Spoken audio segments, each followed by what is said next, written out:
Assalamualaikum warahmatullahi wabarakatuh.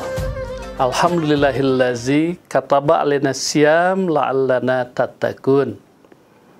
Kita panjatkan puji syukur kehadirat Allah Subhanahu wa taala yang telah mensyariatkan aneka ragam ibadah, termasuk ibadah istimewa bulan-bulan ini, yakni ibadah Ramadan. Kita maklum ibadah Ramadan agak istimewa, bahkan mungkin lebih istimewa. Kenapa? Karena tujuannya khusus, yakni agar kita menjadi orang takwa. Kita maklum bahwa takwa adalah puncak kesempurnaan pribadi seseorang.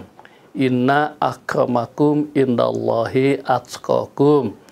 Yang paling mulia di sisi Allah adalah mereka yang paling bertakwa. Salat itu tidak disebutkan la'allakum tattaqun, tidak disebutkan untuk bertakwa. Haji juga tidak disebutkan untuk bertakwa. Zakat juga tidak disebutkan untuk bertakwa. Tapi ibadah saum itu agak spesial, la'allakum tattaqun, agar sampai kepada derajat takwa. Hanya masalahnya seperti pernah disinggung dalam pembicaraan sebelumnya, yakni banyak orang yang batal. Antara lain kenapa? Antara lain karena ghibah. Kenapa ghibah ini membatalkan? Karena ghibah dalam ayat Al-Quran, dalam beberapa ayat Al-Quran adalah salah satu amalan yang dilarang oleh Al-Quran dan oleh Rasulullah SAW. Apa ghibah itu, wahai Rasulullah? Yakni menceritakan tentang kelakuan orang yang jika orang tersebut mendengar, maka orang tersebut tidak nyaman. Sahabat bertanya, Rasulullah, ini tidak menceritakan, tapi faktanya seperti itu. Kata Rasulullah, ya begitu. Kalau tidak sesuai dengan fakta, itu fitnah. Kalau sesuai dengan fakta, tapi orangnya tidak nyaman dengan mendengar itu adalah ghibah. Begitulah kedudukan ghibah yang berat, yang tidak disukai, yang dicegah dalam Al-Quran.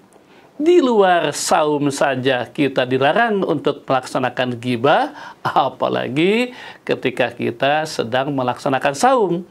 Maka ghibah menjadi sangat amat dilarang.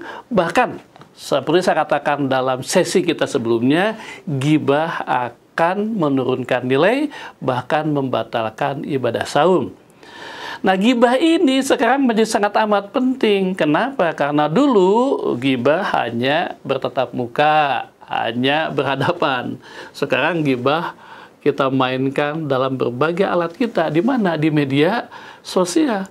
Jangan sampai loh kita saum, kita terus media sosial, ya, menceritakan orang lain, menceritakan kelompok orang lain. Maka saum katakanlah 12 jam, main medsosnya 10 jam, maka bisa kita bayangkan saumnya menjadi tidak bermakna. Kenapa? Karena kita ghibah. Ghibah di mana? Yang harus diwaspadai adalah ghibah di media sosial. Dulu di Jawa Barat lah katakanlah ada istilah ngabuburit. Apa itu ngabuburit? Menunggu waktu datangnya azan dengan melakukan kegiatan. Sekarang ngabuburitnya pakai medsos, medsosnya ghibah. Maka bisa dibayangkan hancurnya ibadah saum. Kenapa? Karena kita melaksanakan ghibah. Saya ulang, kenapa ghibah menghancurkan ibadah saum? Karena ghibah sangat amat dilarang, bahkan di luar ibadah saum. Ghibah itu berlawanan terhadap tujuan ibadah saum, yakni yang membentuk pribadi yang takwa. Itulah sebabnya para pemirsa, sahabat media sosial DPR RI, saya ingin mengingatkan, hati-hati dengan media sosial kita. Marilah di bulan Ramadan ini kita gunakan alat komunikasi kita, media sosial kita, bukan untuk ghibah, tapi untuk apa? Untuk ta'awanu alal birri wat taqwa, saling mengajak kepada kebijakan, kebajikan, kepada kebaikan, untuk ud'u ila sabili rabbika, untuk berdakwah, mengajak kepada kebajikan.